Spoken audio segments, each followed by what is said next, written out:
funny thing, actually, recently a lot of my little bits and pieces of memory have started realigning with me. Mm-hmm. So now I actually am starting to get some sense of childhood, and I think a lot of it had to do with the fact that I did publish the book, which was a tremendous amount of stress. I finally reached a lifestyle where I wasn't struggling to survive anymore, which was a tremendous amount of stress. And I've since developed a sense of nostalgia, which was a big deal. I mean, it was a really big deal. Like, my childhood lines up with the 90s. I mean, my actual childhood, because, you know, the delay.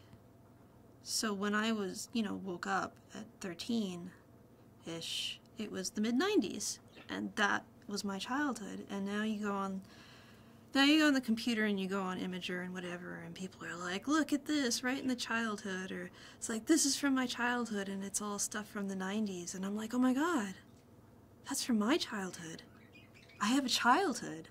I can feel that I feel so old now sort of thing, which I couldn't feel before because I hadn't lived long enough to feel it. So now I have a sense of being an adult, and I guess because I finally reached that point, now my mind's letting me access what was before, which I guess it blocked off for whatever reason because there just wasn't enough room at the time. So I guess my earliest childhood memory that I can reach now is an orange shag carpet, and I know that that was from when I was living in Hillsdale,